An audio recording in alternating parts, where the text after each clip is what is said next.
نیند نہ آنے کی شکایت بہت سارے لوگوں کو ہے، اور بہت سارے لوگوں کو شبہ رہتا ہے، بہت سارے لوگوں کو لگتا ہے کہ ہمارے گھر میں کچھ ہے، جادو ہے، جنات کے اثرات ہے۔ تو میں آپ کو ایک ایسی دعا بتاؤں گا کہ جس سے آپ کی یہ پریشانیاں حل ہو جائیں گی۔ اگر آپ کو رات میں نیند نہیں آتی ہے تو آپ کو نیند بھی آئے گی، اور بہت اچھی نیند آئے گی، اور آخر تک بنے رہیے گا۔ ایک ایسی دعا قرآن سے اور ایسی آیت آپ کو بتاؤں گا کہ آپ کتنا ہی زیادہ سخت بیمار ہوں، یا آپ کے گھر میں کوئی سخت سے سخت بیمار ہو، آپ اس پر بھی اگر اس کو پڑھ کر کے دم کریں گے تو وہ بیماری انشاءاللہ تعالی جاتی رہے گی۔ اور وہ بہت پاورفل آیت ہے جس کو نبی کریم صلی اللہ علیہ وسلم نے پڑھنے کا حکم دیا ہے۔ حضرت خالد رضی اللہ عنہ کو شب میں نیند نہ آتی تھی، رات میں نیند نہیں آتی تھی، تو رسول اللہ صلی اللہ علیہ وسلم نے ان کو یہ کلمات دعا تلقین فرمائے کہ یہ پڑھ کر لیٹا کریں۔ انہوں نے پڑھا تو یہ شکایت جاتی رہی۔ وہ دعا یہ ہے: اعوذ بکلمات اللہ التامۃ من غضب اللہ وعقابہ ومن شر عبادہ ومن ہمزات الشیاطین وان یحضرون۔ اس دعا کو معارف القرآن میں مفتی شفیع عثمانی صاحب نے اس کو نقل کیا ہے، اور یہ حدیث سے ثابت ہے، حدیث کا حوالہ دے کر لکھا ہے۔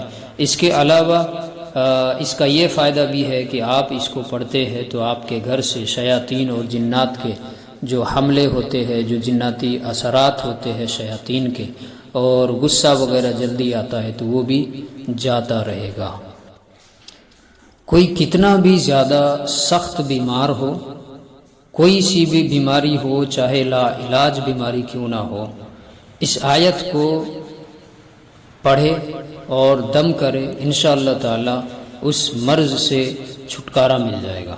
حدیث میں ہے کہ حضرت عبداللہ بن مسعود رضی اللہ عنہ سے روایت ہے کہ ان کا گزر ایک ایسے بیمار پر ہوا جو سخت بیماری میں مبتلا تھا۔ حضرت عبداللہ بن مسعود رضی اللہ عنہ نے اس کے کان میں سورہ مؤمنون کی یہ آیتیں افحسبتم انما خلقناکم عبثا وانکم الینا لا ترجعون فتعالى اللہ الملک الحق لا الہ الا هو رب العرش الکریم ومن يدع مع اللہ الہا آخر لا برہان له به فانما حسابه عند ربه انه لا يفلح الكافرون وقر رب اغفر وارحم وانت خیر الراحمین۔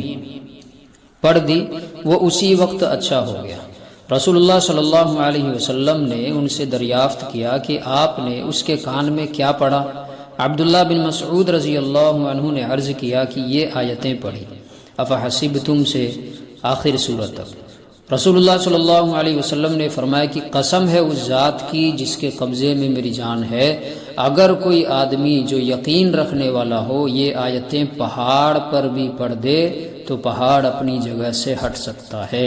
تو دوستو یقین کے ساتھ آپ اس دعا کو کتنی ہی زیادہ سخت بیماری میں مبتلا آدمی پر اگر پڑھو گے یا اپنے اوپر پڑھو گے تو ضرور فائدہ ہوگا۔ بہت فائدے کی دعا ہے جو ہر مسلمان تک پہنچانی چاہیے۔